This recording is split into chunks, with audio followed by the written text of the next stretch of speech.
So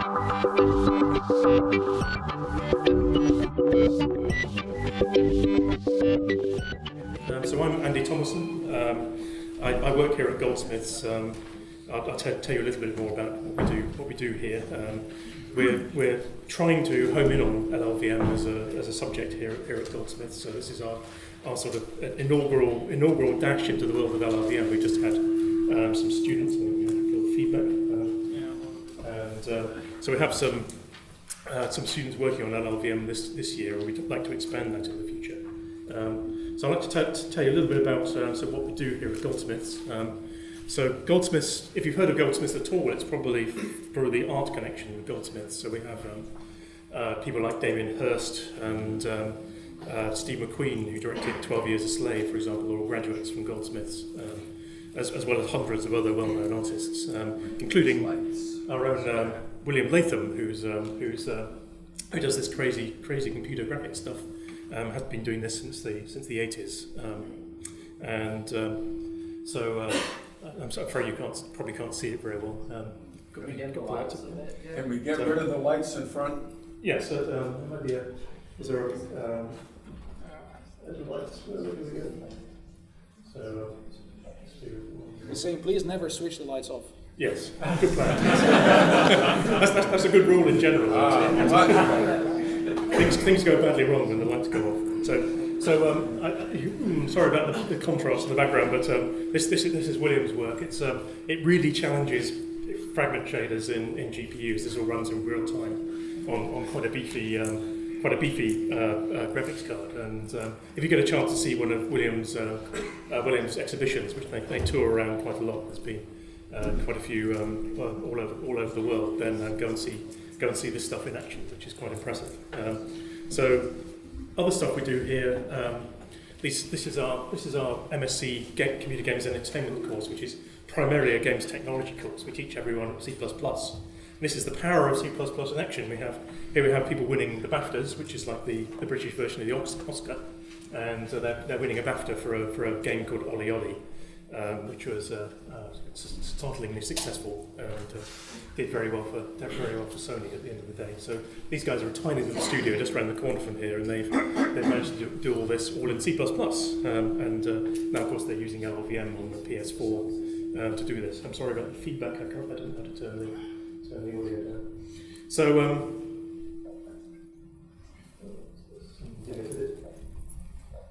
we're going to live with that. And so can you still hear me at the back? Waves, good, fantastic. So these guys have been working hard. So this year we've been teaching a little bit of LLVM. We've got some research projects going on at the college. So at the top, I'm just starting a Boost genetics project. So we're going to add a genetics library to Boost to handle DNA sequences and searching DNA sequences, which is a very popular thing to do at the moment. We've got this thing, BioBlocks, which is a protein blocking game where you take big macromolecules and stick them together in various exciting ways. And my teaching, I have this thing called Octet, which is a 3D graphics framework which I use for teaching OpenGL. But I hesitate to call it a game engine. It's designed to be deliberately minimalistic, so people have to do everything themselves as much as possible. And hopefully in the future it would be nice to have an LLVM Centre of Excellence at Goldsmith and to be teaching a master's level LLVM programming and do a proper course in LLVM and teach all contemporary compiler theory and try to avoid the Dragon Book a little bit. Sorry if any of you have touched on the Dragon Book, but we could probably do a little better these days. And so that'd be some stuff we'd like to do in the future. What are we looking for? What are the challenges we have ahead of us in the near future? So obviously multi-core is the big challenge.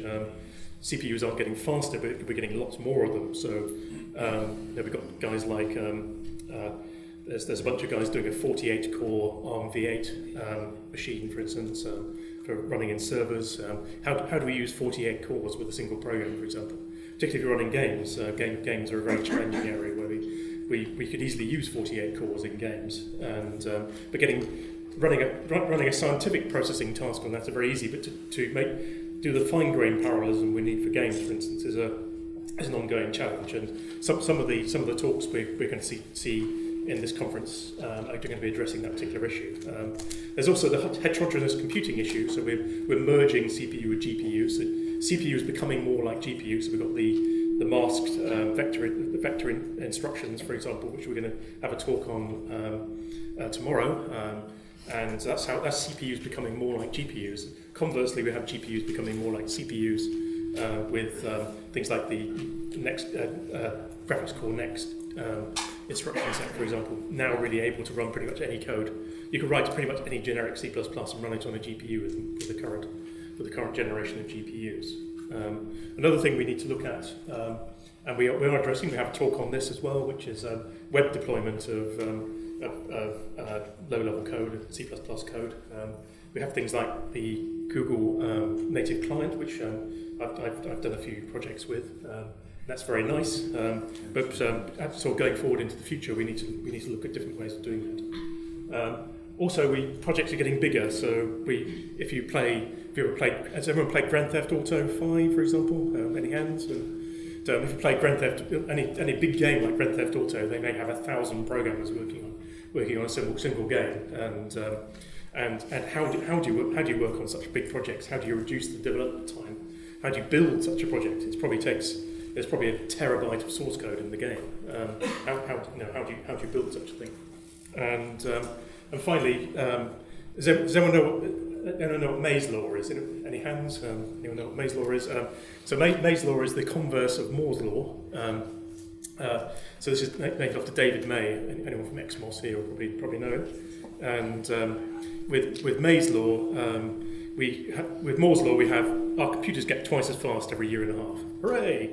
Unfortunately, with May's law, software gets twice as slow every year and a half. So we have the situation where we have amazing computers like my mobile phone here, which is now as powerful as a Cray 1. Is it any faster than a Cray 1? No, it's as fast as a BBC Micro, and that's kind of May's law in action. So we need to LLVM I see as being sort of part of that process of trying to develop software more easily, more faster, but without making it slower in the process. So finally, a little nod to our sponsors at the bottom here. So I've got all these guys. Without these guys, we really wouldn't have been able to put this conference on. They paid for everything. Big thanks to these guys, particularly the LLVM Foundation, who've been Tanya and Chris, who've come here today. Thank you very much for being behind all this, and all these other guys, Arm, Google, and everyone. I'm sorry I can't mention you all because there's too many here. But thank you very much for all you guys. Just a bit of information. Some of the sessions, particularly the Kronos session, which is going to be tomorrow afternoon, is upstairs in room 314. So you have to go up in the lift and turn right, and that takes you to room 314 upstairs. So that may be a little hard to find. You can use pretty much the whole building to just spread out and hold little meetings wherever you like. There's some very nice little seating areas in the lobby outside if you go higher up, and just find little places to hang out and chill and use your laptop and write some code or whatever. We got a couple of guys here filming the conference. We're going to put the stuff online when we're done, so don't be alarmed if you see people pointing cameras around.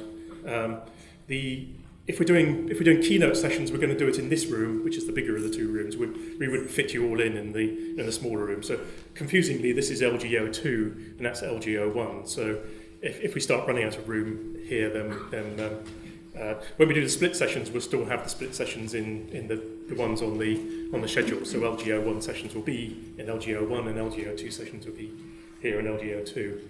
But when we're done, we have this link, which we'll post up on the main website, which is our survey form. I believe there's some other guys who want to put up a survey form as well, and so we'll at the end of the conference we're going to have a raffle to encourage you to fill in our survey form. We're going to be raffling off some games donated by Alex at Sony, we're going to be distributing the T-shirts as well, also from Sony. So SN Systems, part of Sony, they've stumped together some T-shirts for us. They've got some nice T-shirts. We should have those ready for you when you come out to the conference. If you see guys in blue T-shirts, these guys are my students, and they're all here to help you. So just ask lots of questions. So some of them are looking for internships, so they may bug you.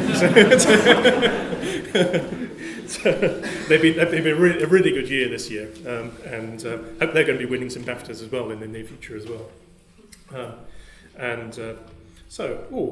My computer has changed. That's very nice. Yeah, not saying anything about Apple computers at all. Next I pass you on to Francesco, who's going to be doing the keynote speech. Francesco is going to be doing the keynote speech.